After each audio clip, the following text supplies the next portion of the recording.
Hi అండి అందరికీ. తెల్ల శనగలు మంచి ప్రోటీన్ ఫుడ్డు. ఇవి తినాలనుకున్నప్పుడు నైట్ నానబెట్టుకొని మార్నింగ్ ఉడికించుకొని తినొచ్చు. లేదంటే ఈవినింగ్ తినాలనుకున్నప్పుడు మార్నింగ్ నానబెట్టుకోవాలి. కనీసం ఒక 5-6 గంటలైనా నానబెట్టుకోవాలి. అలా నానబెట్టుకుంటే మెత్తగా ఉడుకుతాయి. ఉడికించుకున్నప్పుడు టేస్ట్ కూడా చాలా బాగుంటాయి.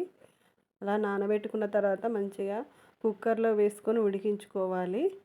లేదంటే గిన్నెలో వేసైనా ఉడికించుకోవచ్చు. ఉడికిన తర్వాత వాటర్ తీసేసి పోపు వేసుకోవాలి. పోపు కోసం ఒక గిన్నెలో ఆయిల్ పోసుకొని, ఈ పోపుకు ఆయిల్ తక్కువే పడుతుంది. ఆయిల్ పోసుకొని ఆయిల్ వేడయ్యాక ఒక స్పూన్ ఆవాలు, ఒక స్పూన్ జీలకర్ర వేసుకొని ఉల్లిపాయ పచ్చిమిర్చి కట్ చేసుకొని వేసుకోవాలి. కొంచెం కరివేపాకు కూడా వేసుకొని బాగా ఫ్రై చేసుకోవాలి. అవన్నీ ఫ్రై అయిన తర్వాత వెల్లుల్లిని కొంచెం బరకగా దంచుకొని వేసుకోవాలి. వెల్లుల్లి కూడా బాగా ఫ్రై చేసుకోవాలి. కొంచెం ఇవి ఫ్రై అవుతున్నప్పుడు లైట్గా సాల్ట్ కూడా వేసుకోవాలి. నేను ఉడికించేటప్పుడే వేసుకున్నాను. ఉడికించేటప్పుడు వేసుకుంటే శనగలకు కొంచెం సాల్ట్ పడుతుంది. పోపులో కూడా కొంచెం వేసుకోవాలి.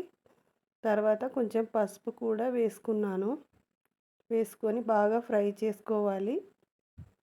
ఇవి కొంచెం ఎరుపు రంగు వచ్చే వరకు ఫ్రై చేసుకొని మనం ముందుగా ఉడికించి పెట్టుకున్న శనగలను కూడా ఇందులో వేసుకొని బాగా కలుపుకోవాలి. కొంచెం ఉప్పు, కారం వీటికి పట్టేలాగా 2-3 నిమిషాలు ఫ్రై చేసుకోవాలి. ఇలా వారానికి 2-3 సార్లు అన్నా పిల్లలకు పెట్టండి. మంచి ప్రోటీన్ అందుతుంది పిల్లలకి.